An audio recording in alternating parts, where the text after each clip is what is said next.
Oh my goodness, I am kind of frustrated. I just had a great interview and I'm going to put it up, but my mic was not my mic. And her mic was fantastic. So kudos to her pops who helped her set all this up. My interview with a young lady who recently attended something, and I'll just I say it all. I say it all at the start, so it doesn't matter. I didn't say it now. I'm just here now to tell you I'm sorry. I'm sorry. I'm sorry. My sound's terrible, but hers is great, and it's a good conversation. So please enjoy and think twice and think hard, and remember that Pantene is made up of toxic chemicals for the most part.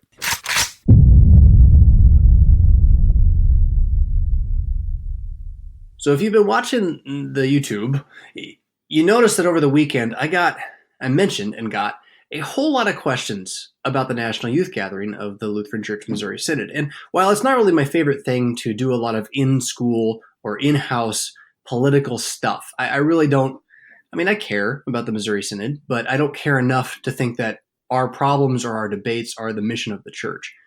And so I normally don't try to dig into this too much, but I was kind of surprised how much random commentary I was getting via the contact page on this. So I talked about it a little bit. And I had a number of people reach out to me and say, hey, I was there, or hey, I know someone who was there. And it'd be cool to hear you talk to this person or talk to me about that. And one of those people is actually going to be my guest today. We're going to be talking for this hour with Emmy. And Emmy is a 17-year-old Lutheran. So let's say, hi, Emmy. Are you there? Hello. Hi, Emmy. Hello. And you are a senior in high school. Yes. Yeah? Yes. And you are a almost lifelong Lutheran. You mentioned you were baptized at age 4. Yes, I was. I still went to church before then, so I obviously don't remember that, but yeah. Were you being taken to a Lutheran church before that, or did your family come into a Lutheran church? Clearly your mother had not been baptized, so there was something going on there too. Yeah, my dad grew up Methodist, but he did go to a Lutheran school. My mom was never brought up in any sort of religion exactly. Her dad is Buddhist, and then her grandma, her mom, I have no idea. But yeah, so she never grew up Christian or any of that. But then she met my dad, and then they had me, and then he wanted to look for a church. And so they went all over the place, but they found Shepherd of the Valley. And then when my sister was born, then we decided that we would be baptized there. Okay. So was that experience for her? Did she ever share with you? Was it sort of like an aha moment, or was it just like sort of a very gradual thing? Has she ever talked about that at all? We've had conversations, I think, about this before. It hasn't been that deep. But I do remember that it wasn't like an aha moment. It was it was definitely more of a gradual thing.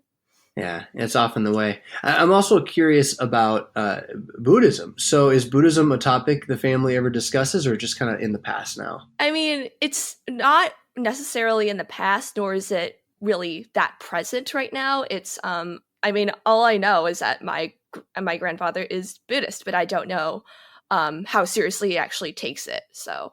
Okay. Yeah.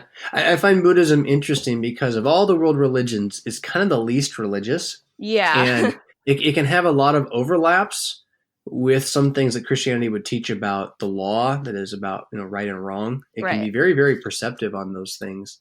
But then at the same time, depends on the Buddhist. You can get very pagan strains of Buddhism as well, where they're doing sacrifices and all this kind of crazy stuff. Yeah. So, but I'm always curious for those who maybe would come out of that and become a Christian, what kind of influence they might retain, or what kind of insights they might retain. So, okay, so for yourself then, you don't remember being baptized, probably, or do you? No, I remember, when I was a kid, I would, whenever I got wet at all, like I would just shake my head around, so I splashed the pastor with my own hair, but that was about it. That's kind of awesome. Yeah. And what then is your first real memory of this church that you were going to?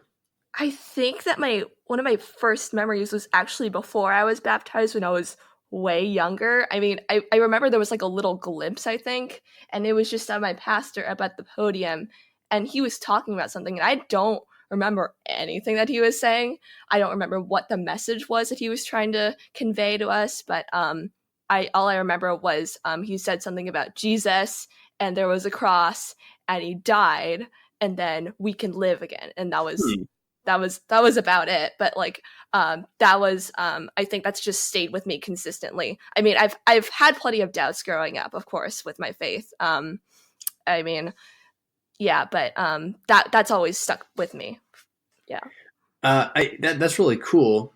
And I have a couple of those like super early memories too, that they're almost like more emotional pictures than they are, Yeah. a coherent line of thinking, because that's really all you are when you're 3 or whatever. Right. Yeah. But the fact that your memory is of the pastor preaching, I find that significant. And you mentioned you said the word podium. Does that mean you were in like a Bible study room, or do you think this was in the church, kind of No, sanctuary? this was definitely at the church. I mean, yeah, it was at the I don't even remember what it's called. I went to confirmation class. I forgot this. Yeah. Sure. So there's like two pieces of furniture in the front of the church, and usually, right? Yeah, You got it's you got the one that looks like a podium, and that yeah, one is the lectern, and you got one that looks right. like a big thing, and that's the pulpit. And Yes. normally you would preach from the pulpit. I mean, it doesn't really matter. But I'm curious for the memory, right? So as I'm trying to piece together what is this like deep heart first experience of Christianity for you as a child, that it would be tied to two things, to preaching and to liturgical furniture. I find that interesting. In Yeah. fact, when I would argue for the value of liturgy, it's usually this kind of thing, that it strikes us in a certain way. A man standing behind this big wooden thing looks different. Yeah. Is well, what's going on there, right? That's not like what I Yeah. saw all week. So that kind of thing. Yeah. So then, growing up, and being in the churches you grew up, was that a similar kind of experience? Did the preaching ever become something that was, a little more than just, hey, it's there, it's happening? When did you really take on is there the right word here, a mental grasp of your faith, or a care for maturity in the faith, if that's happened at all? I'm assuming it has, but Yeah. what was your experience of that? Yeah, so unlike my dad, I didn't go to a K through 8 Lutheran school. I actually went to a Catholic school. And I think that was definitely and I did this for 9 years, kindergarten through 8th grade, and I stayed there. And it was really interesting because every single week we would go to mass and there would be a communion thing and everything. But they wouldn't but if you or your family came in and told your teacher or somebody that that you were you identified as in a different religion, or you weren't comfortable with doing the communion thing, then they would then they the teachers would tell us what to do when we stood up to go. Like I would just so for me it was I would stand up with the rest of my class and I would walk up there, but then I would put my hands over my heart like a little cross, and then they would just bless me. But I think that kind of experience growing up just me feeling like really out of place, not only because I was a Lutheran in a Catholic school and some kids weren't even religious, but also just being who I was. I was a very introverted, shy person, still am, and I was not really comfortable with like telling people what my personal opinions or thoughts were about certain things. So it definitely took a lot of growing up and maturing to do. Yeah. So, just this is kind of an aside. Has that changed? I mean, are you more outspoken now about your faith, or is it still something you're working on? I mean, when the conversation, the topic comes up in a conversation, I am more than willing to talk about my faith, because I mean, I go to a public school now, which is very different from the very private and conservative area that I grew up in, and so people have lots of questions, and because I've been exposed to them, I've learned how to deal with them, how to answer them, and I've been able, and I'm just lucky to have the dad that I have who I can just come to and ask whatever questions that other people may ask me, and then get an answer so I know how to say it. So So, on that, yeah, it's a kind of a shown scientific fact that the impact a father has on his children's faith is undeniable. And mothers can have an influence too, but it is just not as natural. Like it can happen. An active mother in the faith can impart the faith, Right. but fathers do it almost without meaning to, if they're also faithful and active themselves. And so, do you mind talking a little bit more about that? I mean, how much has watching your father, or how, in what ways has watching or hearing or talking to your father led you to even think, hey, I'm going to ask my dad about this thing the kids are talking about?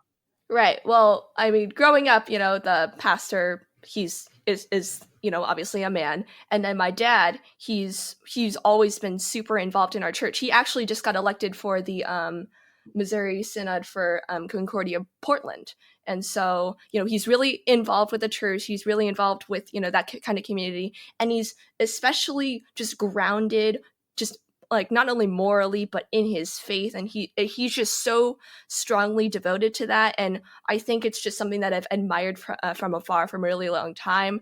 And my dad, he can kind of be a little intense, when he wants me to understand something, but it really shows that like because he's so grounded in his faith, and he's just even though he like me isn't really that outspoken, he's kind of introverted as well. He gets really excited and very passionate about talking about these things. So I often like to just ask questions just so I can kind of feel the energy from him. It's just really inspiring for me, honestly. Sure, sure. And there is definitely something to be said for intensity and passion Yeah. in the faith. It's not that it's everything. You can be intensely wrong, right? Right. But if you really believe this to be the ultimate truth, it should maybe just touch on your emotions a little bit, Yeah. and that kind of thing. So okay, well, let's run that back through confirmation a little bit here, because you kind of made an offhanded comment about you learned this in confirmation and then you don't remember. Yeah. And I don't want to like call you out. Yeah. I actually think that is the common experience of most Missouri Synod Lutherans for most, like 97% of what they are taught in confirmation. Yeah. Yeah. And that goes back. I mean, I'm 41, and I can say that about me in the early 90s. I don't know, for my grandma, if I can speak for her exactly, but this is a challenge. So if you, and I don't want you to call out your pastor directly either. I'm sure your pastor is a very good pastor. Yes, But yeah. talk about just your confirmation experience and what you do remember that's good.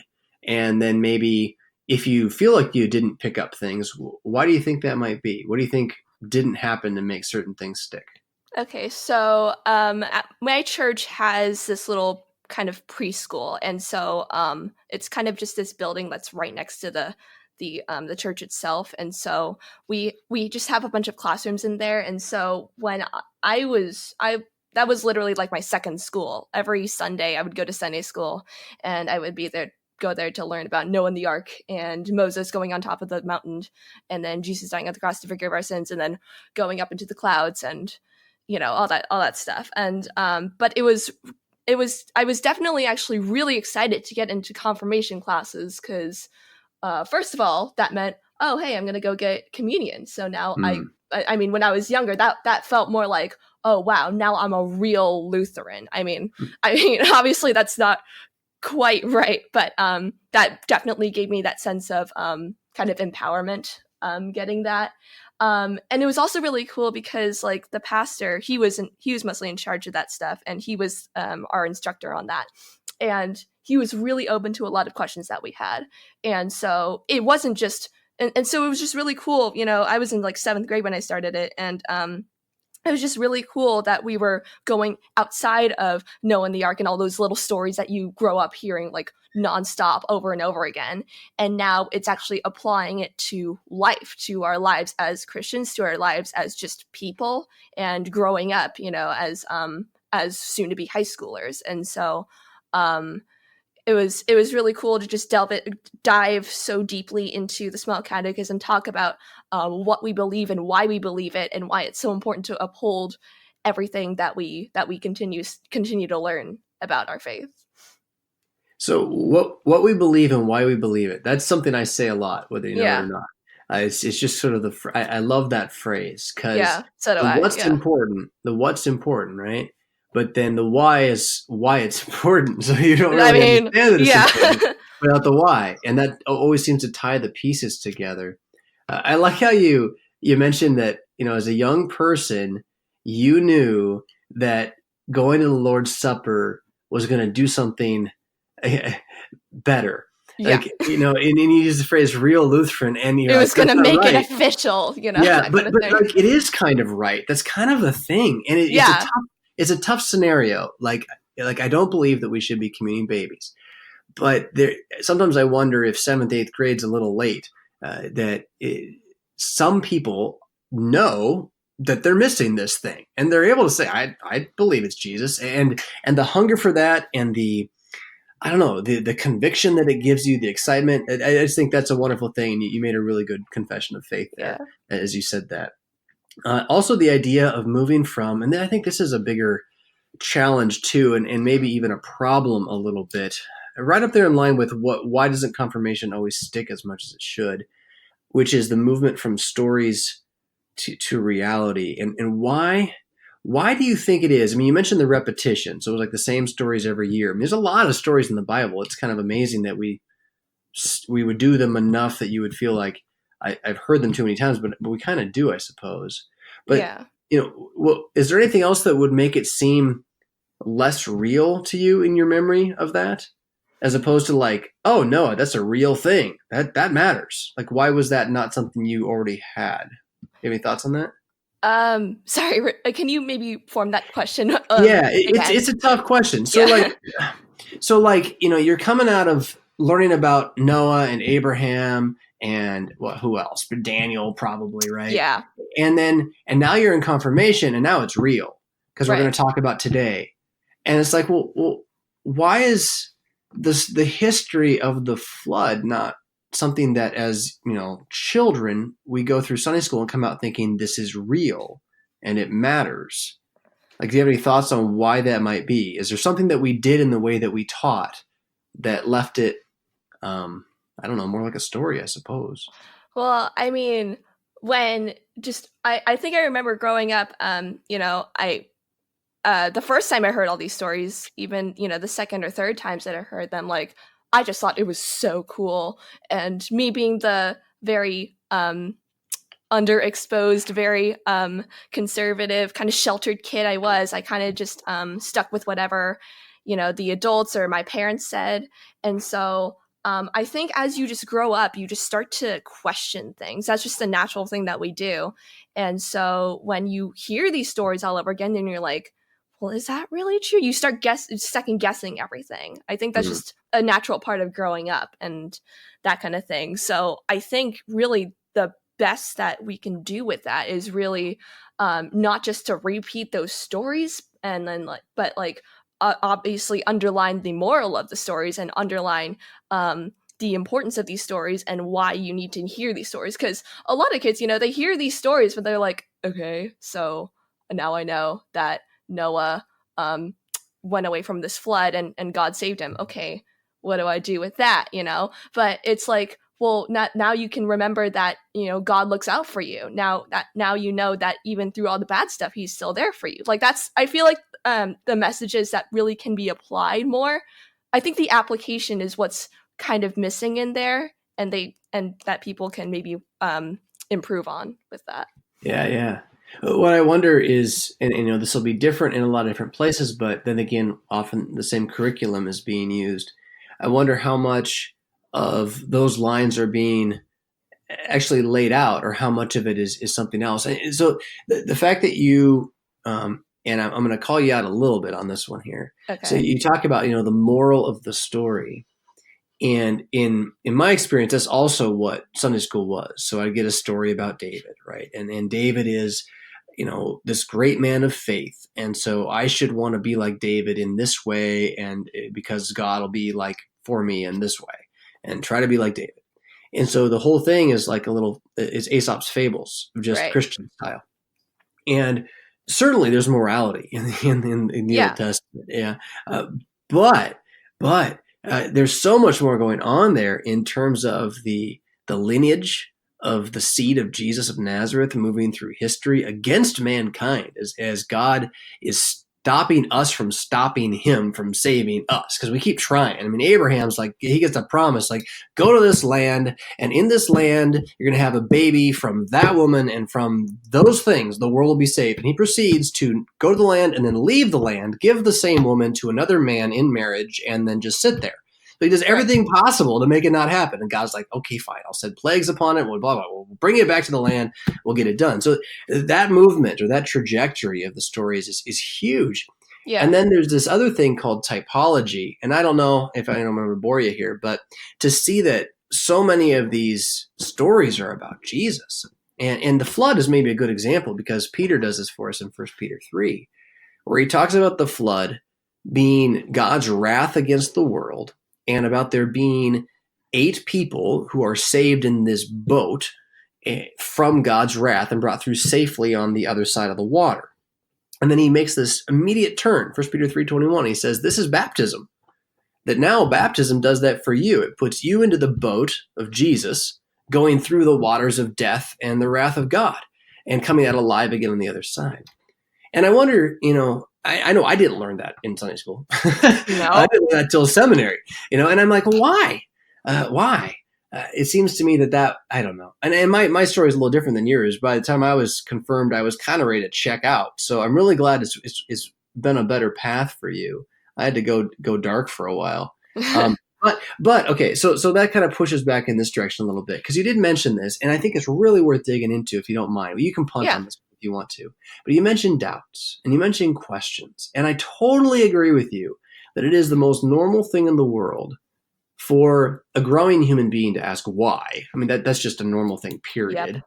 But then on top of that, for a believer in Christ who is also stuck with a sinful nature, as we are, to have moments in which that sinful nature gets the better of the brain and is not the Christian you thinking the thought for the moment. And that doesn't mean it's forever. It doesn't mean you're not saved in that moment, but you're being tempted, right? You're being tempted by your flesh to not believe what God has, in theory at least, surely said. So do you mind talking about either that experience, and or if you're willing to share, where those places as a 17-year-old in 2019, where do those places hit you the hardest? Like, what are the things that you're really struggling with, or have struggled with in theology or in knowledge of God? Okay, so I've had a lot of school experiences where my faith has been brought up in a way that's just kind of made me feel belittled in that way. Like, I remember, let's see, this was either freshman or sophomore year, and there was this girl that I had been friends with for a good 3 weeks, maybe even a month, and we were really close, and we had a lot in common, and we would, and like every single day we would just talk and walk around the school and just hang out together. But then there was a point where and at this time, like, I was working at the church, like at my church I was setting up the communion for the next Sundays. And so I guess one day I kind of looked a little tired, and like she was asking how I was doing. I told her, yeah, I was kind of up a little late. And the other day I was working at my church doing some communion stuff. She was like, oh, so you go to church, are you Christian? I said yes. And but then we got into this whole deep discussion. But basically, long story short, she thought that I only became friends with her and talked to her so that I could convert her and make her believe what I believed. And so that experience and many experiences following that with, my beliefs and with my faith, with people making up all these assumptions about myself, it definitely brought me down. It definitely made me question not really myself and my faith, but not really my faith, but definitely more myself. That's what I meant to say. Just like, was I doing something wrong? I knew what I believed in, but maybe I was was I saying something wrong? I don't know. I had like a whole identity crisis, I think. Yeah. Hmm. That's really interesting to me. So, so there's like so many directions I want to go. Yeah. So, because just the fact that her biggest concern about your Christianity was the idea that you would like use her friendship to try to convert her. It is such an accurate diagnosis of much of American Christianity, and It it's is. really a fair attack. And I don't disagree with her in a sense, right? Not Yeah, about you, no. but I like that's exactly right. And so I fully get that. Uh, Whereas I think most people would expect the argument to be more in line of something to do with, say, marriage or creation or all those other Oh kind yeah. of topics.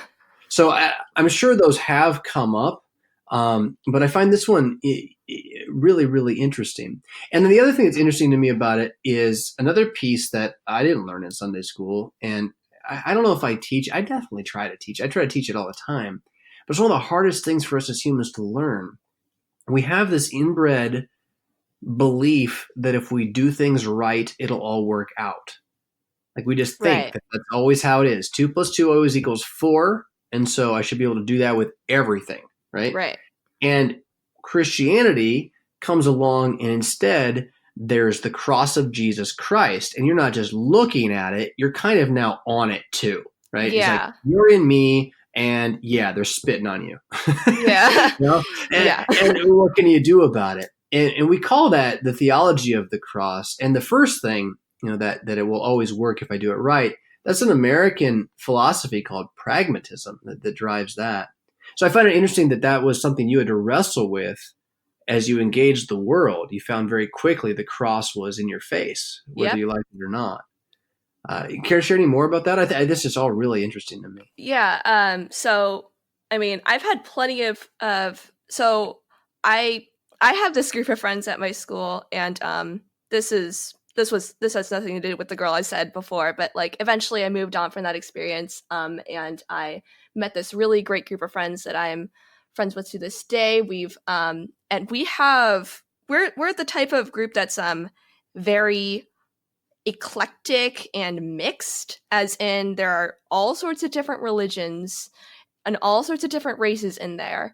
I like I mean, a lot of people would expect someone like me, a young Japanese American girl, to be hanging out with other young Asian girls, but I actually hang out with a lot of different types of people, and not I mean, of course, partly because I like being around them, but also it's just cool to experience different things with different people and get to know them more. So this group, we tend to have a lot of really in-depth conversations, and it's not something that's like forced or anything. We actually enjoy having really big conversations about some really big things that are happening in our world, like for example, this might be a little heavy topic, but around the time when the abortion laws were passed in the East, we were talking about whether we were pro-life or pro-choice and why. And so, me being the one of the only pro-lifers there, I said, of course, that I did not believe in abortion. And so then, when they asked me, like, what I thought, about like abortion universally, like, should women around the world, just all be pro-life? And I just said, well, I mean that's just such a hard question. That was just such a hard question for me to answer, because the usual answer would be it depends on the situation. But I still strongly believe in the fact that you know abortion is the murder of a baby, no matter what. Um so I didn't know what to say, but I just said that personally for me, I would not commit abortion. I would not do that for myself. Other people, I know other people might, but I would pray and hope that in there that they would eventually maybe turn their minds around and maybe be a little more open to other ideas, other options, depending on where they are, where they're at in their situation. So I want to commend you for standing up at all, because this is really not easy to do, right? Yeah. Especially if you're a minority in a group, which Yeah.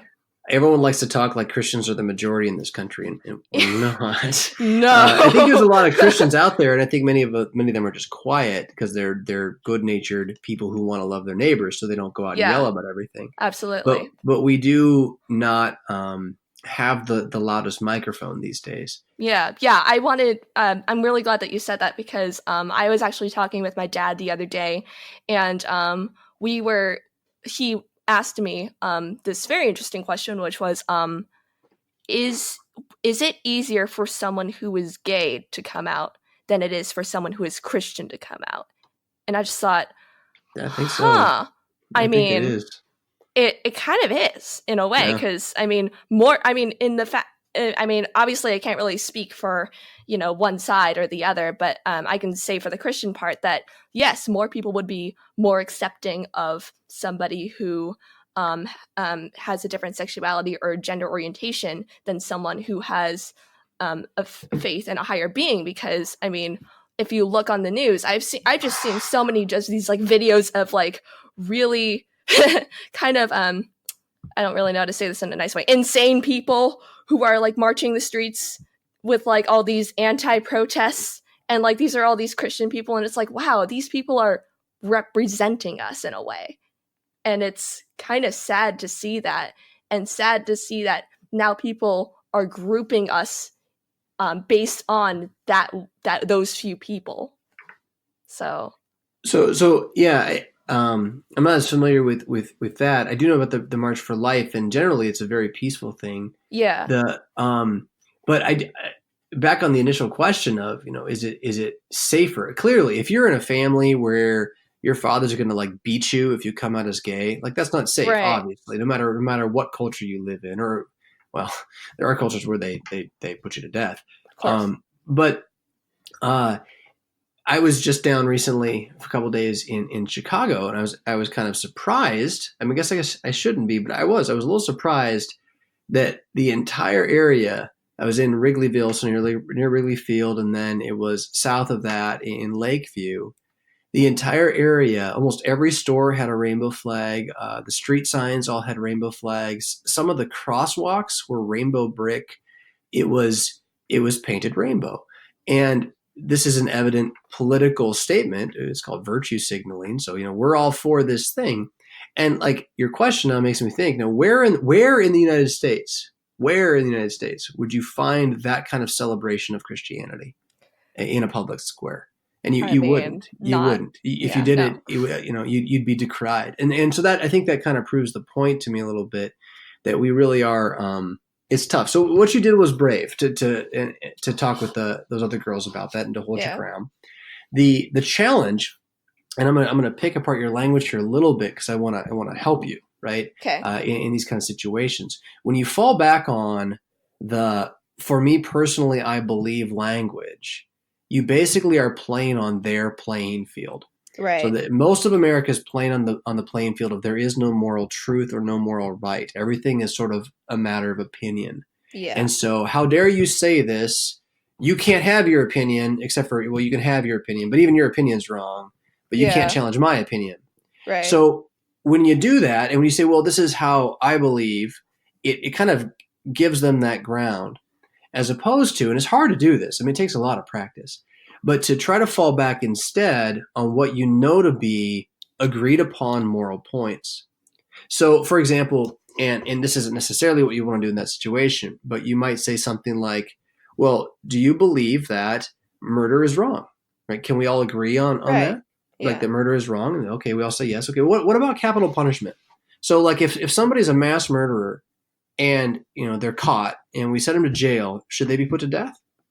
And you'd find a real mixed set of arguments on that one these days. Although I would wager if they're pro-choice, they're going to say no, right? that they should not be put to death. Okay, so murderers shouldn't be put to death, and you would say that should this apply universally to everyone in the world? Every country in the world should not put murderers to death? Yes. Okay. So then, if an embryo is a baby, and we can debate that later, but let's just pretend, cede me my point, play on my ground for a minute here. Yeah, I believe it's a baby. So if it's a baby, And I shouldn't put murderers to death. Should I allow babies to be put to death sometimes? Is that something that fits? We're going to let murderers live because it's wrong to kill them, but kill the babies? Yeah. And hopefully they can be like, well, maybe not. Yeah. They can at least see your point. And then Right. that's kind of the thing. It's like, not just to say, like, this is what I believe, but to say, here, join me in what I believe as a thought experiment for a second. Yeah. So you can at least see that what I believe is not crazy, right? Right. It has a reason. And then, if you disagree, you disagree. Right. I want to recommend to you also, there's a movie that came out. I think you can watch it for free still. It's called Unplanned. Have you heard of that yet? My dad and I watched it. Okay, good. We saw it. Yeah, that was good. Really well done. Yeah. It's a good thing. It was. It's had a good impact on stuff. It really did. So, okay. We kind of went down a rabbit trail with that one, but it was a good rabbit trail, so I'm glad for it. And my listeners know that's what I do, is chase rabbits. So I'm glancing back at my notes here to make sure I haven't not touched on anything else that I thought was really interesting. I want to come back to the communion setup. That's really cool. How old were you when you started doing communion setup? That's amazing to me. Actually, wait, I don't even know. I think like a few, months or so after my confirmation, after I had my first communion. Oh, that's great. Yeah. We're trying to reboot our altar care team here a little bit, and we have some ladies who've done it for decades, and they're retired and they kind of don't want to do it anymore. Yeah. But everyone thinks that no one else will do it, right? Right. Like, I don't know. I think if we just kind of ask, that maybe they will. And I really would love to see. I would love to see young people, like high school kids, get involved. I don't know why guys can't do it either, honestly. It's right? Yeah. not that big. Would you believe way back? So we're going 150 years back in the Missouri Synod. Only the elders of the church would have been doing the communion care. Only them. No? Isn't that crazy? Huh. That's how sacred it was. Yeah. And now we have to force people. Kind of sad. So good for you. God bless you on Thank that you. one. Okay, so the goal here then a little bit is to shift now into talking about youth. We've already talked about youth and growing into maturity in the faith, being exposed to ideas, all that kind of stuff. Right. But I want to move into youth groups / youth gathering. And what I can't remember, I didn't write it down and I should have, is did you attended the National Youth Gathering recently in Minneapolis? I did, yes. Did you attend one of the other youth gatherings this summer as well that went on, or is it just that one? No, I did not. It was only the Minneapolis one. Yeah. There was someone else who reached out to me, and so I may interview them too, because the compare contrast of going to one and then the other right in a row would be interesting.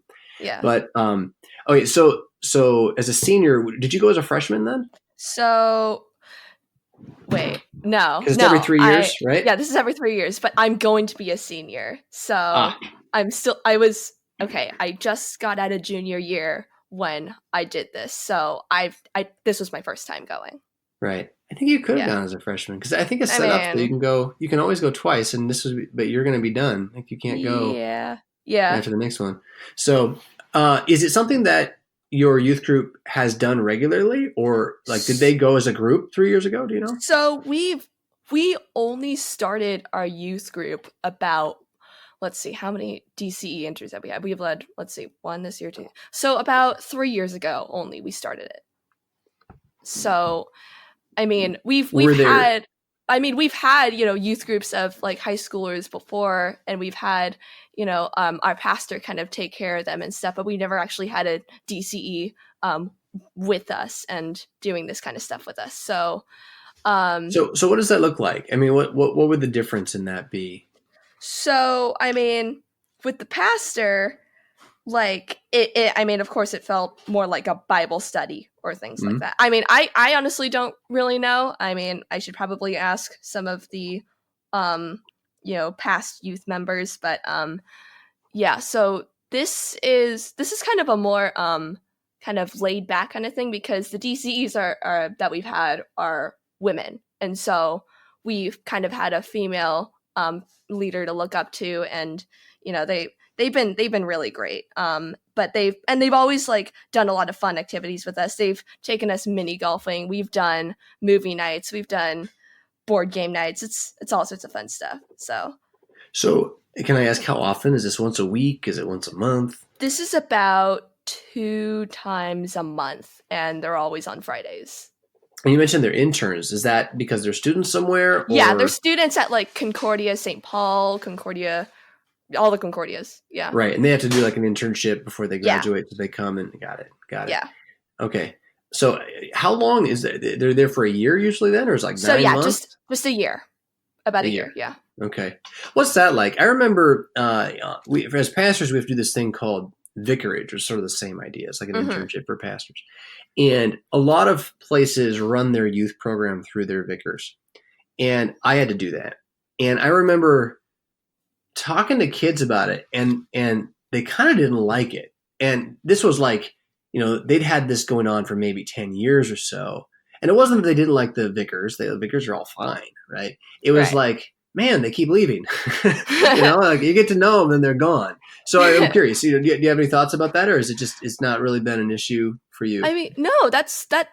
We've honestly gotten really, really close with our interns since we started the program with them. The first one that we had was like a little bit on the older side. She was 40 something, and she was she was kind of the mom of the group, which was kind of fun, but also kind of like, oh, she's disciplinary. Okay, so not that much fun, but it's still no. We still had fun though. It was yeah, she had a very infectious laugh, I remember, and she always had fun stories to tell, and it was just really fun getting to know her.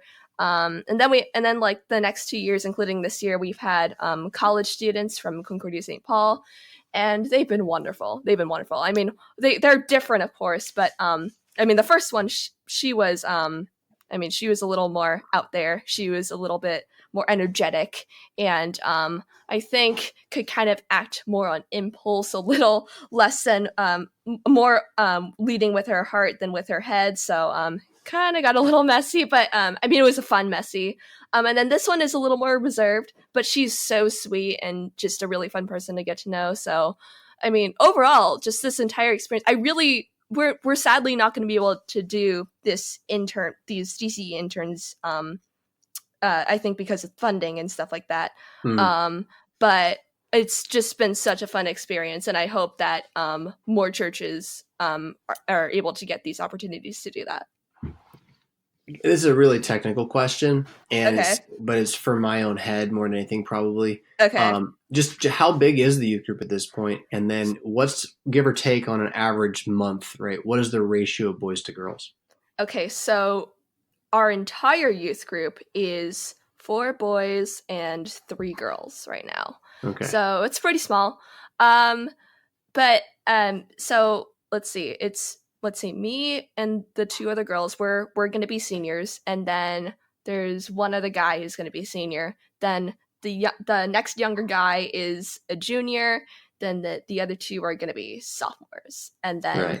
that's it. So we yeah, so it's pretty small, but it's actually a lot. The ratio is actually a lot smaller when it comes to going to church. Like it's only me, one of the other girls, and one of the other boys who is the brother of that girl, who come, and then the other Interesting. the other younger guy is the pastor's son, so of course he comes.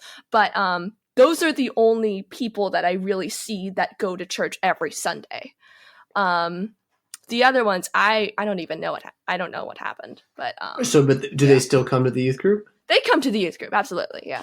And then most of them then were confirmed with you too, right? They were, yeah. So it's mostly your own class that's sort of the ones that are not coming. Yeah. Is that correct? Yeah, Yeah. basically. So that's a pattern that I don't like, and you're not unique in this. But Yeah. so the freshman, sophomore, okay, they're still here, and then by senior year they're kind of gone, and it worries me. I have my theories, but I'll kind of keep to myself for the moment. But it's just kind of a bummer. But I will ask it. I mean, this is a little leaning toward the theory because you mentioned that, and I'm saying this as somebody who I was a second or a third, really, I guess, of 3 pastors at a very large church for nearly 4 years, and my job was youth. Like that's what I did there, and so I've been down this rabbit hole before, and I learned a few things, I think. But when you talk about how if the pastor did it, it would be more like Bible study, and now it's more like fun things, and you have a lot of fun together. What Yeah. I wonder is, like, so how is this helping you grow in your faith? So, okay. Well, we've had a lot of very different experiences with our interns. So, the first year was definitely a little more Bible study feel. We did have plenty of times where there were some breaks in between where we just had some fun, but we always got to the point of, the Jesus part. Well, we're just going to call it the Jesus part. But the second year, it was a lot more fun and fooling around than actually focusing on Christ. Then this year was kind of a bit of both. But I think the biggest problem that I had with all three of those years was that even though there may have been some parts where Jesus was left out, the part that was left out that really bothered me was that we didn't talk enough about how to apply our faith to our own lives. Because I think that's something that's really important for every high schooler to understand, going into adulthood and to college or wherever they're going to go in life, because faith that's really something that's lost quite easily, as because in our church, in our congregation, we just have a lot of older people, and I think the only one of the only middle-aged people that I really see around there are my parents, and then like a few other young couples, but then I see just gray hair everywhere. And Hmm. it's like, well, where'd the other generation go? What happened? But Yeah, that's they're it. MIA. They're Yeah, MIA. yeah. And I mean, it's part of it is a demographic thing. That gray hair generation's a bigger generation than my generation. There are Yeah. more of them, and so there are gonna be more of them. Period. And then it actually inverts and goes further down to your generation. There's even fewer of you. So Yeah. while the world population continues to grow for the moment, American population only is growing by immigration. Yeah. And instead, what we're doing is we're shrinking, and particularly in religious circles, religious communities, old religious communities. My Right. guess is that it's not an entirely Japanese congregation. I mean, No, it am is I right? not. Yeah. Very white. Very Yeah, white. We stick out exactly. like sore thumbs. Oh my Well, goodness. Yep. not sore thumbs in my book. You'd be crown jewels in my book. But that culture group bought into the idea that procreation is not valuable back in the Yes. 60s and 70s, and it shows now. And this is just a part of it. Now, they had Mm-hmm. some kids, but then the other issue was that the few kids they had, somehow I don't know, we didn't Disappear. teach them. I mean, so that's my question again. So where is the teaching getting dropped? Where is it getting lost? Where is the disconnect? Where's the lost in translation happening? Well, I guess, and that's maybe a good way to bring us to, for me, the elephant or boogeyman in the room a little bit here. And I'm a little nervous about this because this can be a very contentious topic in the Missouri Synod. It's one Yep. that I have pretty strong opinions about uh, without ever having gone, but I've watched. So there's always stuff that comes out. There's always videos, and I have never been pleased. Now that's my opinion. I'll leave it at that at the moment. But you might have a very different opinion, and I really would like to hear it. Right. So if Yeah. you want to disagree with me in the remaining conversation, please do. I'm not here to tell you Okay. what to think or to win an argument. I want to learn. And so my first thought is just talk about it. What is it a week? It's not quite a week, right? It's like 5 days for the youth gathering. Yeah, we got there Thursday. We left Monday. So, Monday. So yeah. on a long weekend, right? A Yeah. long weekend in which you are traveling across the country. You're spending as a group a significant amount of money to be with. I think the number was it 19? Was it 22,000? 22,000. Yep. 22,000 youth. What did you get?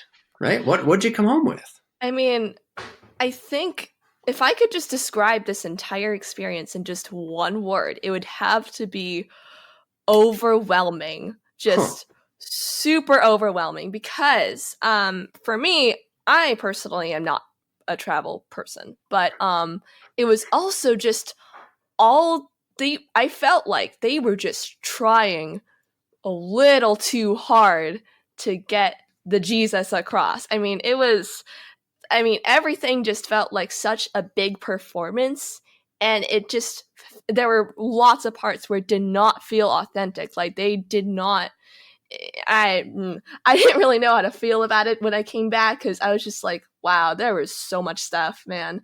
Um, I mean, but every night it was Friday, Saturday, and Sunday where we had these nights called mass events, and I was talking with my dad about this. We do not like the term mass events, because mass, since I went to Catholic school, mass is like a little church service. This was not a church service, so like I wasn't sure if that was an intentional or unintentional pun, but that I was just like, well, that's kind of misleading, because this was definitely not a church service. This was a concert. This was a performance. There was dancing, there was singing, there was all this stuff. And like the only point where we like ever really got to just sit down and consider and like really pray and think, our thoughts, was back in the hotel rooms. I mean, it was just so loud, and there was just so much stuff going on, just lots of stuff. But and I, yeah, that was pretty much what I got out of that. Yeah. Well, yeah, that's really helpful for me, and I'm going to jump on the word mass here for a second, because while in your experience this is a Catholic word, believe it or not, Lutherans weren't afraid of this word for about 200 years after the Reformation. It's in our confessions. We had no problem talking about the Mass. What we meant by it was divine service. So any church service where the Lord's Supper is being offered, it's the Mass. That fell out of favor when we came to the States and everything moved into English, and there was a big fear of Catholics in the United States, period, like a political fear. Yeah. And the Germans just kind of didn't want to look like Catholics. We also then use the word Gottesdienst or divine service often as well. But it's there in our history and our confessions, and we shouldn't be afraid of the word. So I'm with you on that. I hear mass event and I think this should be like a really good service. Yeah. And instead, you got a concert. Now, the thing is, and this is like, I've heard this statement or this argument before from those who promote and or work on the youth gathering, that the mass events are not church. They're supposed to be concerts. They're not supposed to be church. But then what I don't understand is in the videos that I've seen, people are supposed to be singing along with the bands. The bands sometimes will talk about praising God or how this is praise or try to encourage that. They will have someone stand up and do a preaching of a certain kind. Is that right? Or am I misunderstanding the videos in that? I mean, so they definitely do a lot of moments where they kind of pause in between songs and they say, okay, let's just take a moment to like praise the Lord. But like, it's not in a calming voice. They're yelling this and they're like trying to get us amped up. I'm like, yeah, we can't really consider these things and think about God when it's like all this screaming, but okay, sure. But no, it was, I don't know. It was very interesting. That's all I have to really say about that. I love I think I'm going to title this episode, Can't Consider These Things. And that's just a great line. So much of what Lutheran worship, I don't like the word worship even but the Lutheran devotional experience is supposed to be about meditation on the scriptures, considering what the scriptures say. The reason we preach is that it might be known and understood. What we believe, why we believe it, like you said earlier. Mm-hmm. And what's happening, one of my main problems, not just with the mass event because it's loud. I want to talk about that too. I think that's really interesting that's what you pick up on, and that was your response to it. Your introversion may have a part to play that, but I'm one too, so I'm not against introverts. But we do not like loud things usually, right? We kind of like, whoa, too much. But there is another religious movement in the United States that's been here since the 1700s called revivalism. It's not really called that anymore. It's gone through a number of different shifts and shapes. But with the guy who first started it, Charles Finney, called it revivalism. John Wesley called it Methodism. More recently, it's taken on forms like quote-unquote contemporary worship. And the main thrust of revivalism is the belief that in order for you to believe in Jesus really and truly and for sure, you have to be really, really energized. and the worship leaders have to find a way, any way possible, to make you energized. They got to do it. And they will put all of their eggs into that basket, and they, to any extreme possible, as long as it can convince you that the energy in this room is God's energy, and that you can lock into that somehow. I mean, that sounds a lot like these people. Yeah, well, it is. I don't think I'm slandering them by saying this. I don't want to impugn their motives. I think that they mean well. They think this is what God wants. Oh yeah, I disagree with that, but I don't want to make it sound like they're intentionally wrong. Yeah. But it is kind of what you described, and then the way they would even say let's praise God now, and then they're trying to push it on you. What the word you made me think of throughout that big description, though, because it wasn't just like this is loud and amazing and yeah, let's rock, right? It was like you said, you're trying too hard. Yeah. Can you dig into that a little bit more? I agree. I really do. I think that this is the American Christian problem that your friend in freshman year is the result of too. It's like we've tried too hard with that poor girl, right? Yeah, definitely. I mean, like you said before, I mean, I really appreciate like all that these people have done, how they've set this all up. I mean, I totally understand that, they put in so much effort, they put in so much money into all of this stuff, and like I really appreciate what they've done, and I mean, what the production may have been better, of course, but I mean, the intent was still there. They were actually really strong in Lutheran theology. That was the thing that really got me hooked into this thing, that really got me to appreciate this, regardless of all the crazy, obnoxious, overwhelming noise around me. Because the theme of this was real present God. And so each night, Friday, Saturday, Sunday, they would go through each part. So Friday night, they talked about real, Saturday about present, then the last one about God. And like each one, they had like a little catchphrase thing. And I was talking with my dad about this. If somebody were to go to this gathering, I would suggest that they would read a small catechism before they go to this, because the presentation, the way that they wanted to convey their message, I mean, the message was still there, the intent was still there, but they could have presented it a lot clearer and a lot better, because all the performances, all this like dancing and lights and cameras and all this crazy action going on really took away from the ability to, like I said before, actually consider what they are saying, what they are trying to get across to us.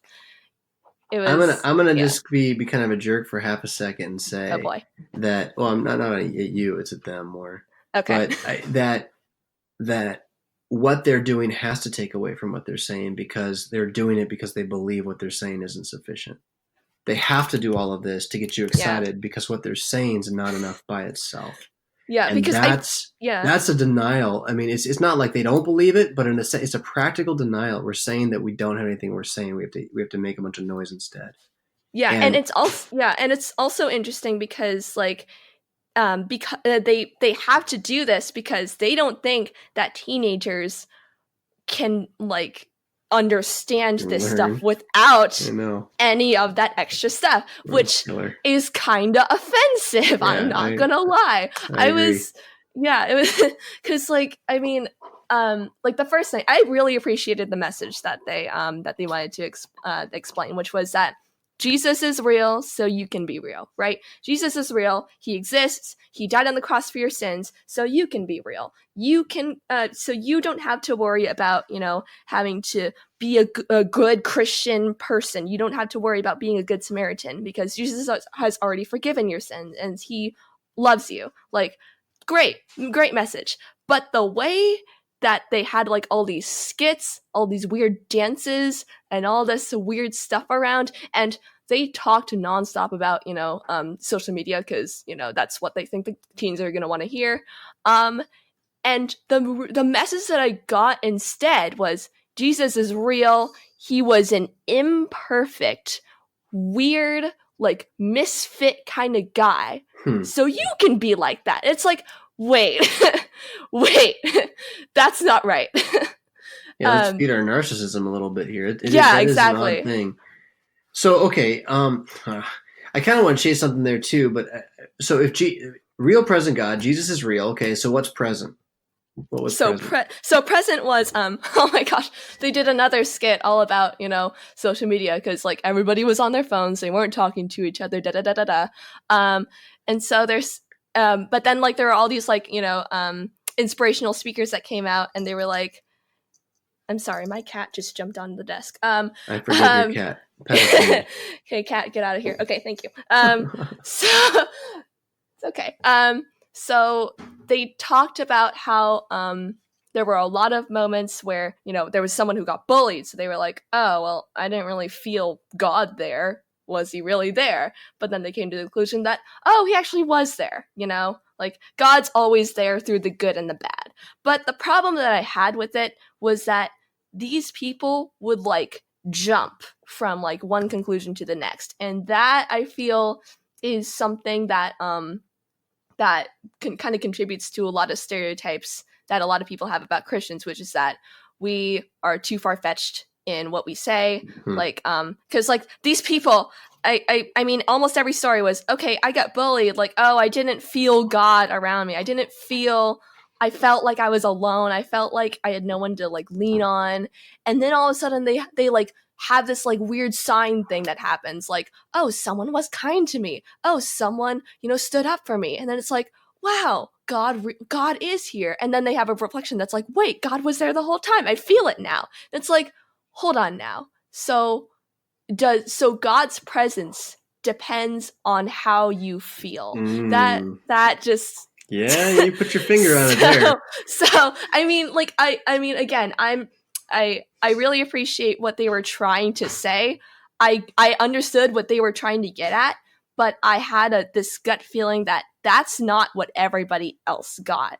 That's Right. not what everybody else interpreted from that. I mean, with And all you got to do a real backflip to get to the doctrine of providence, which is sort of what the right teaching of what they were saying.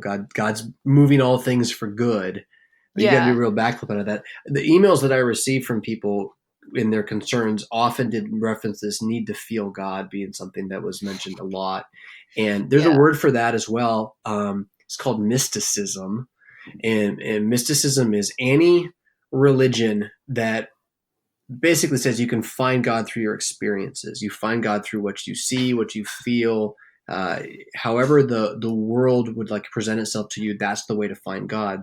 That's also what paganism is, the worship of nature. They're very closely tied to each other. And it's disturbing how often mysticism gets into Christianity and into Christians. Authentic Christians get deceived by it. And it doesn't necessarily make them unbelievers, but it can certainly challenge your faith. Because in every moment where you're like, I don't know if I can feel God, right? Like, oh, how would you know he's there? Yeah. Unless he's there in another way. And that's what I'm curious still if they ever got to this. But I'm going to let you keep going because I want to hear the other point. And then I'm going to try to tie it back together a little bit here. So that real is Jesus is real, so you can be real. Present is God is always there. And then God, that was the last big night. What was that one about? Yeah. I'm going to be honest. This was probably, I mean, even though it was about God, it was like one of my least favorite nights there. Wait. I'm going to quote you. God is my least favorite night. This is good. That's the name of this. Okay. God was the least favorite part of this. Yep. There you go. No, this was the most performance-y it got. It was, I did not like this because it got all weird because, so there was this running joke between my youth group and it was Pantine Jesus because there was a guy who was up there and I guess he had this wig on and he, had the white robe on. He was pretending to be Jesus. And so I'm like, and then like, the camera got a really good close up of him and he obviously had makeup on and he obviously, had his hair done somehow. And then all my friends were like, wow, that is too good looking to be Jesus. It's Pantene Jesus. So that was our thing. But, it's fair. It's fair. Yeah. It's sad, but it's fair. Yeah, but then it was that, and then So the whole purpose of this was ultimately, in the end, if you didn't get anything out of this entire experience, get that Jesus died on the cross to forgive your sins. I'm like, this is going to be a good one. And I was wrong, because they had a whole thing, but they showed, the Pantene Jesus, I guess. He made this big show of carrying his cross to the stage and like going through all this pain, all these people making fun of him. They were just reenacting the whole crucifixion thing. And then they didn't show the death, of course, but they then, instead of going just straight to the resurrection, what they did, they were carrying all these candles up to the stage, all these people, and then right down the middle of the aisle, there was a casket that everybody was holding. And I was not sure how to feel about that. It looked like a real casket that you would put a dead body in. And then they carried it up to the stage. And up on the stage, there are all these dancers. They have this like big altar table thing with like a cross on it. And they're just dancing, doing weird twirly stuff around it. And I'm like, okay, what is going to happen? So they put the casket down on the table, and then my first thought is, oh no, they're not going to have Pantene Jesus come out of that casket, are they? But they didn't. But Pantene Jesus all of a sudden just comes out from the corner, comes onto the stage, steps onto that table, lifts the casket, and all of a sudden he just picks up this random person who's in there and hugs him. And then I was just like, what? I was just so good. I was like, what just happened? What do I do with this? And all these people are clapping, they're standing, they're getting emotional, people are crying, and I'm like, what? That I didn't know what to do with that. I'm trying to draw a line, and I might be able to, and maybe if I was there, I would have seen something else. There's a lot going on, and so maybe there's a piece that's not there. But so help me with this one. The table he stepped up on, that was this altar thing they were dancing around. Yeah. You said altar. I mean, it really was an altar, like a church altar.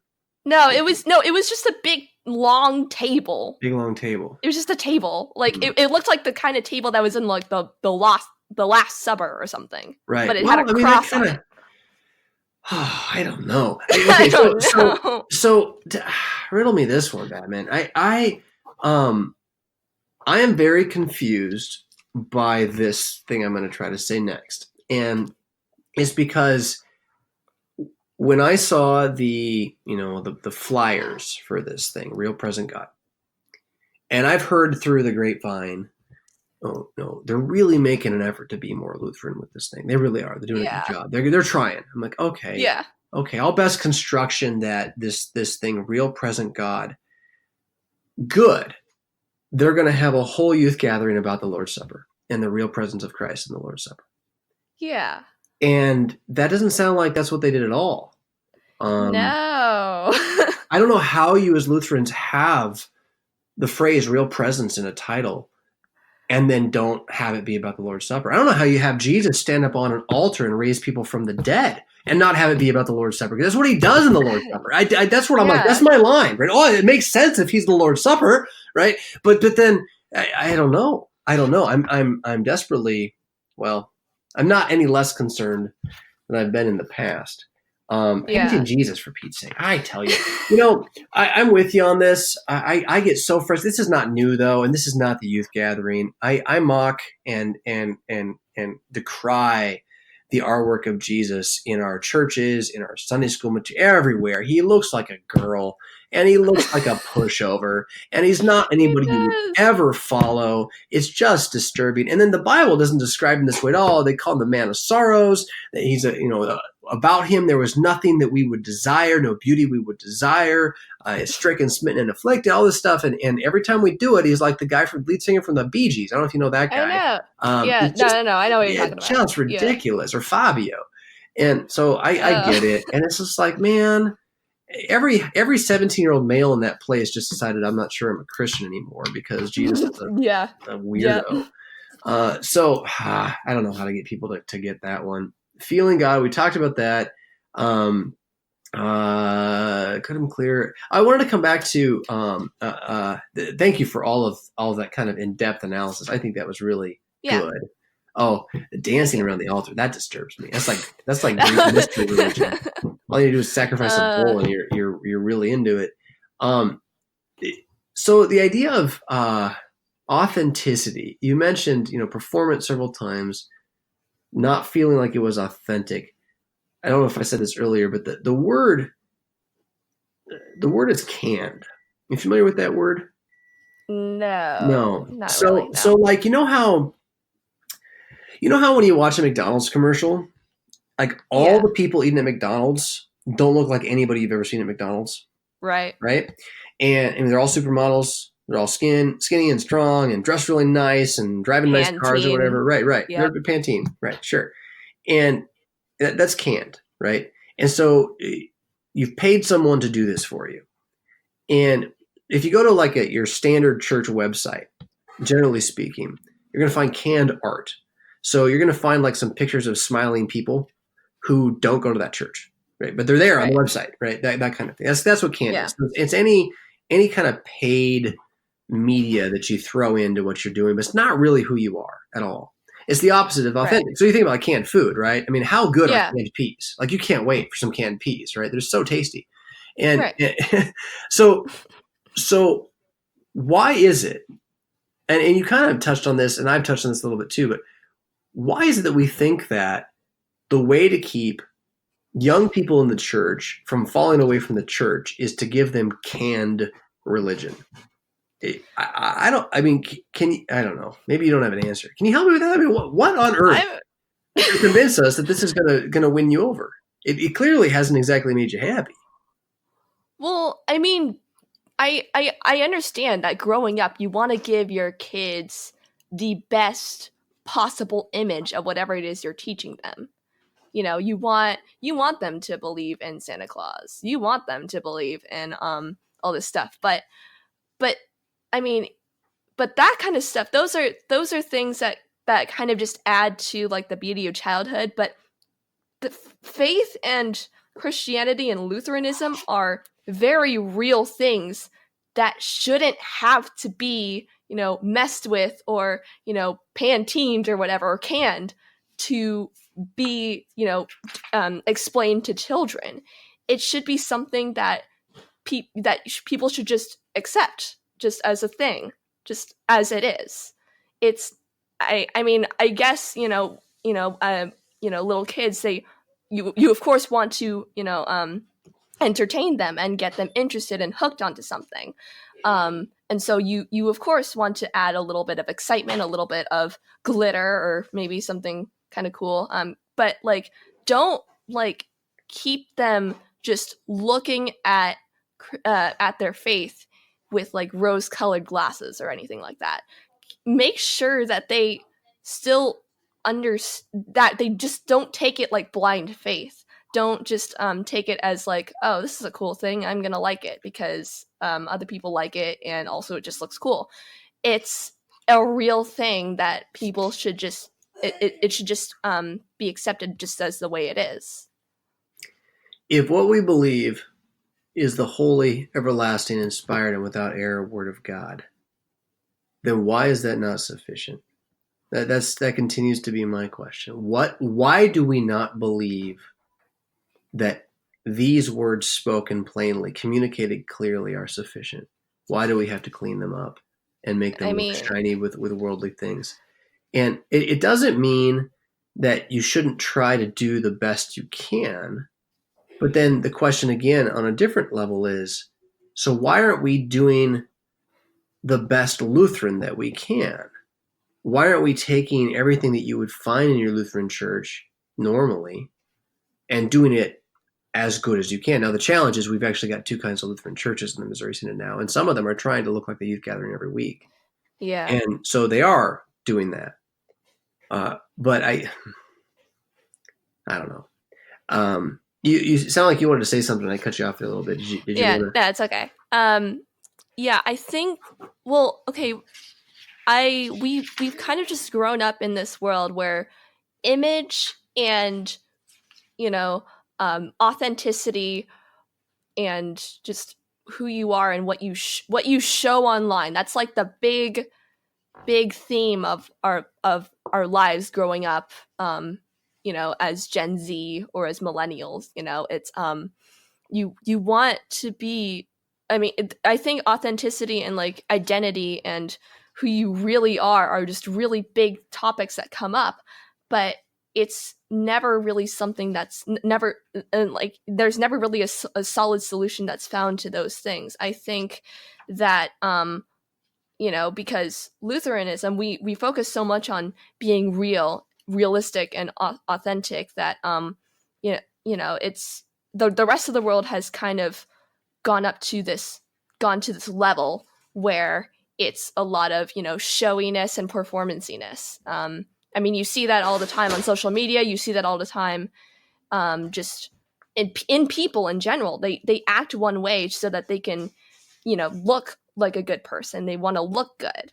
But for us, it's not about looking good. It's just about the real thing. And the real thing is good in itself.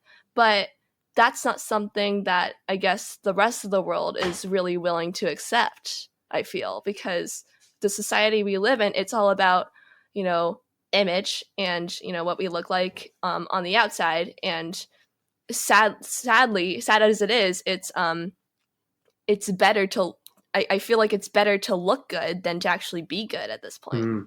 See, I think it's a little the other way around, though, in this way. I think the reason they're going to want to join us is because we're not playing their game. And that the more we try to look like we're playing their game, the more they're going to say, yeah, Pantine Jesus, he ain't for me. Yeah. But if we look like who we really are, is we're believing what we believe. We're practicing what we believe because we believe it and we understand why. So we're not, we're not dancing in some kind of joke festival. Right. We're instead considering carefully what our Lord has said about himself and his real presence. How when I'm out there in the world and I'm having my doubt and the dark sky is over me and no one's been nice to me today, my baptism is still with me. And that is God's presence with me at all times and places to declare me one who arose from the dead. I'm an immortal in that moment. You're telling me that's not a message? People are going to be like, well, that's different. I've never heard that before. Tell me about this immortality thing again. I mean, it's just we're so far off the page. They don't even know what to make of us if we actually that's what I was trying to say. Knew our stuff, right? But we don't. Yeah. We're too busy playing their game, and that is what continues to worry me. And I think that's for my money. That's why you're watching your friends just slowly drift because they're realizing, hey, this game at church, and not necessarily your congregation per se, but the game American Christianity is playing is the world's game, and the world's better at it. Like if it's just about me having a good time, I mean, I don't have to come to church to have a good time. I can do that anyway, and that kind of thing. So let me throw one more thing up here at you, and then I got a couple of kind of silly, different direction questions to take us somewhere else for just a few minutes to close. But I every year take my youth group to a different youth gathering, and there are 3 of them, sometimes 4, that happen every summer with an organization called Higher Things. And what I love about Higher Things is that they get a bunch of youth together, and then you break out to sessions with all the pastors who came, and the pastors teach.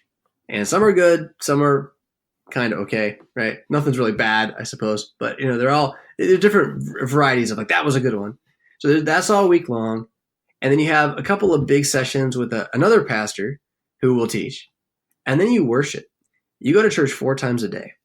And by the end of it, you're so thankful you do, because it is fully and authentically Lutheran. It is contemplative. It is serious. It is joyful.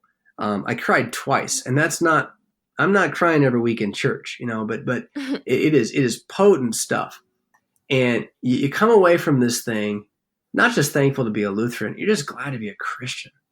And so I want to not only encourage you to, maybe say, hey, Dad, for my senior year, senior summer, I want to go, but I'll even do you one better. If your youth group doesn't want to go, my youth group will be going, and you are welcome to join us. You can come out. You can be with our chaperones, with our girls. We took 7 girls this year. Hopefully, we'll get a guy to go next year. One was going to go, and then the other 2 guys who were freshmen couldn't go, and so he dropped out. And his older sister went instead. But you're welcome to join our group and tag along with us because you won't regret it. You absolutely will not regret it. It will strengthen your faith. So you're welcome, and your dad has my number, so to speak. My dad actually introduced me to higher things, so okay. I'm definitely going to look at that for sure. Yeah, it's good. They have retreats throughout the year too. They're like little weekend things, and those are okay. I mean, they're good. They're not the same though. I've spoken at them. I've hosted one. They're not the same as the big event. It is just, oh man, I was so glad I went. It was just so fulfilling. So I have a list of like these kind of supposedly rapid fire questions that I'll ask a lot of my guests, and they aren't intended to have long answers. They're just kind of be off the top of your head because I find people interesting. So don't think too hard about it, right? So the first one is how do you measure success at the end of your day, right? You get to the end of your day, how do you know today was a good day? For you, what does that mean? Okay, for me, success, oh my goodness. Okay, you told me not to think too hard about this. I'm already doing that. Off the top of your head.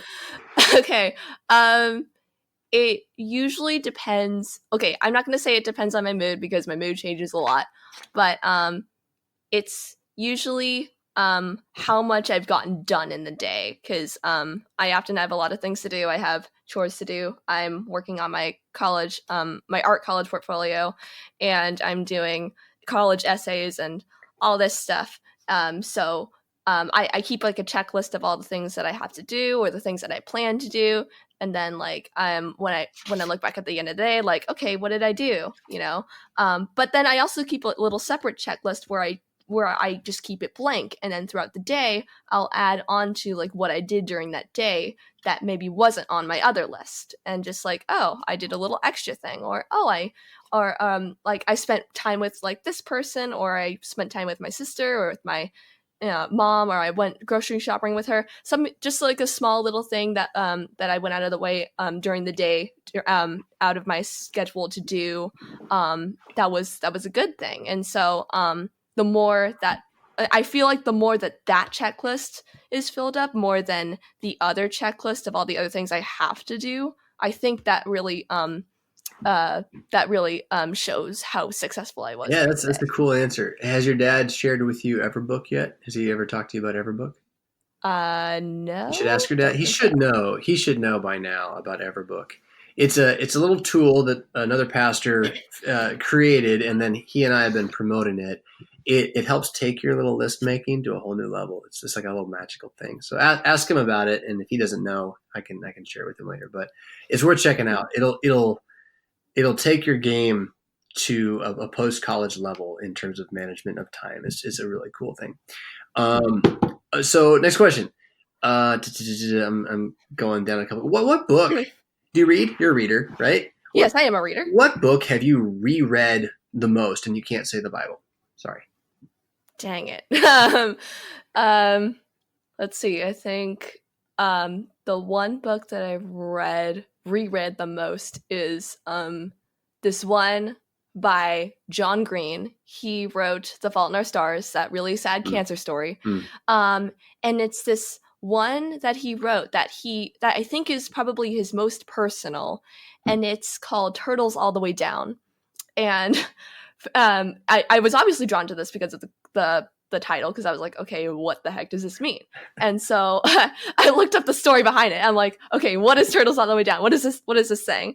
And so I looked it up, and it was so there was this professor guy, and this was like way back when they were just learning about the solar system, and he was teaching this class about that the Earth was a round sphere that spun around the sun.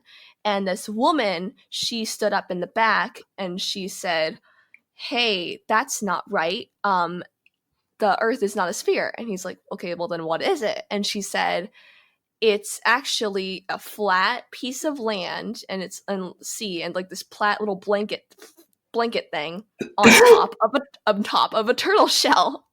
And he was like, okay, so what's that turtle on top of? And she goes, another turtle. And he's like, okay. So then So then what's that? And she's like, oh, it's turtles all the way down. And I'm like, oh, okay. So then I'm thinking, okay, what is this book gonna be? What's gonna happen in here? So it hit me quite with a different feeling than that story. It was this 16-year-old girl, and I was at the time I was reading this. I was her age. I was 16, and this girl, she has obsessive compulsive disorder, which John Green himself has in real life, and as I kept reading it, they eventually got to the Turtles All the Way Down story, and it was at a pivotal point in her life, in her I guess her journey with her mental health, that she realized, like, it doesn't have to always be this way. It doesn't have to be turtles all the way down.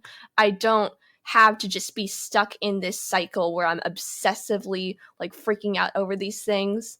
I can just be free to be me. And that just hit me so hard, because I personally deal with some mental health issues as well. I have depression and I have anxiety.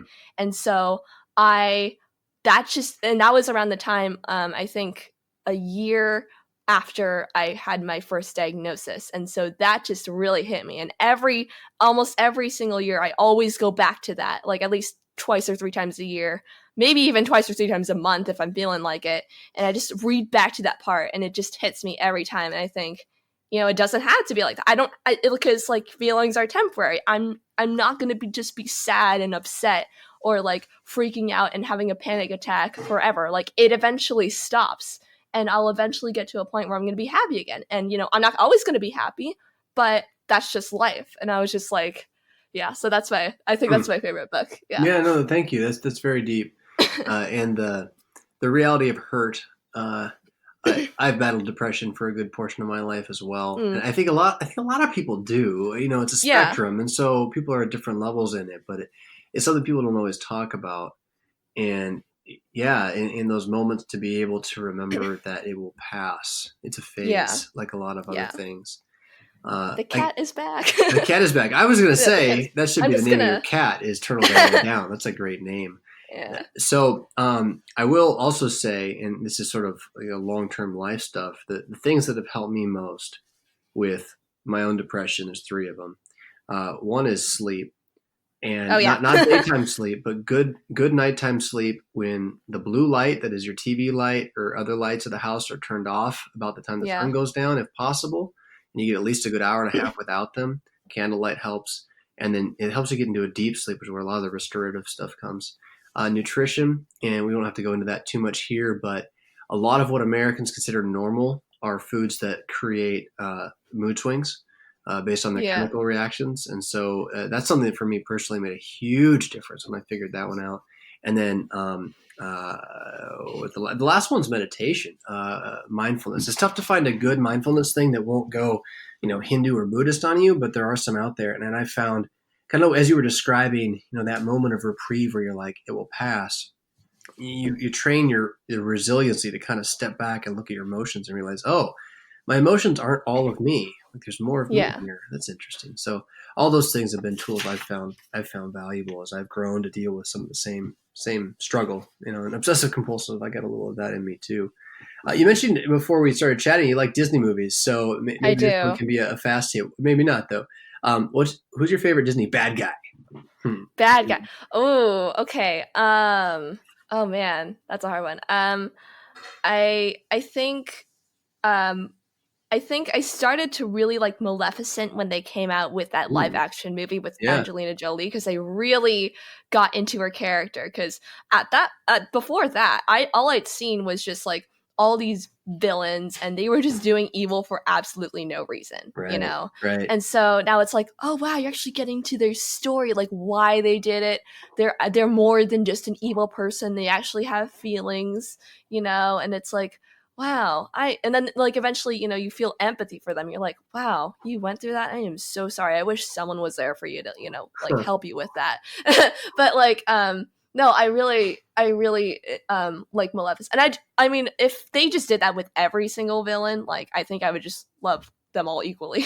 So That's really interesting. I think that's why I like Scar. I don't even thought of. yeah. I like Scar because like I get him. Like I mean he's wrong, but I get him, right? And, like Yeah. he's been pushed to the side. You know, he's got his chance, Yeah. right? That kind of thing. Okay, so let's flip to this side here. Favorite Bible verse Bible verse. Oh goodness. Let's see. or one you like? Ooh, Doesn't have to be your favorite.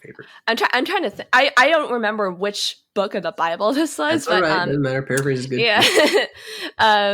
But it was you are fearfully and wonderfully made. Yeah, because I mean that one just really sticks to me personally because my sister, she has autism. My mother works with lots of kids within her situation. Some maybe slightly worse. Some have some can't read. Some of them have are like partially blind or partially deaf. Some just have a lot of other mental disorders like OCD or and ADHD, things like that. And it's just a constant reminder of we're all made in God's image, and we were all put here on this earth for a reason. And when people make fun of them, they're just underestimating them because they're awesome who they are. So yeah. Psalm 137, I think that is, if I'm not mistaken. Yeah, I know it's a psalm. Yeah, it's good stuff, and you're so right about humans that we would think, oh, not like me, don't need them. Yeah. Are often the most amazing people ever. And our fear of this, xenophobia is the word, fear of the different, really gets in our way and keeps us from learning the gifts that God gives through others. And kind of the last one is connected, if you have it, a favorite non-Bible quote or something from the Bible that you kind of quote or bring up a lot. Lord, oh man, I mean, there's this one that I really like. It's actually Ralph Waldo Emerson. I read him in my AP Lang class. It was to be yourself in a society that's always trying to make you something else is the greatest achievement. Because authenticity has always been something I've struggled with. I'm sure that a lot of people have struggled with. And so just that reminder, like you can be yourself. It's okay. And then that just immediately falls back to the Jesus is real, so you can be real kind of thing. Yeah. Well, and man, even with that, and it pushes me back to the theology and the youth gathering part. So, like, I don't like the way that it was described, and I can't imagine being happy with what I saw. But the total and sufficient grace on which we stand, the knowledge that Jesus on the cross gave all, and that in that, the darkness within me, both the intentional and the unintentional darkness, that is completely covered now, so that I can stand before God unafraid of my darkness, unafraid of my wicked self, and acknowledge it. I can be myself before him, sinner, evil man, and know that this is absolved by him. And the freedom that gives me to then turn around with that immortality I was talking about earlier, and still the evil man, but no longer only evil. Look back out at this world trapped in kind of the zombie apocalypse of our sin, and say, I'm not afraid of you anymore. You can't touch me now, and I can't even touch me now. He's got me. Let's talk about this thing. Who wants to join this thing? And that freedom of conscience is a potent and powerful thing. And I'm encouraged by the conversation, Emmy. I'm encouraged by your joy in the spirit, which is very evident here. I'm encouraged by your discernment and how you were willing to question some of what you saw, and to do so not in a mean-spirited way, but to really be like, hey, wait, how is this what I believe? All those things are very good. You do your generation, quote, I hate generation talk. You do your generation well. You show well. So if the future is like you, the future is bright. I want to thank you for being with me today. Yeah. Yeah, thanks for having me. All right, we'll see. This is really cool. Get you to higher things next year. We got to stay in touch about that. Oh, right? Yeah, for sure. Yeah, thank you. Yep, rock on.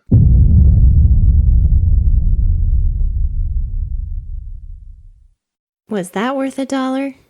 What about $5? Click the Patreon link in the show notes to sign up. Pretty please?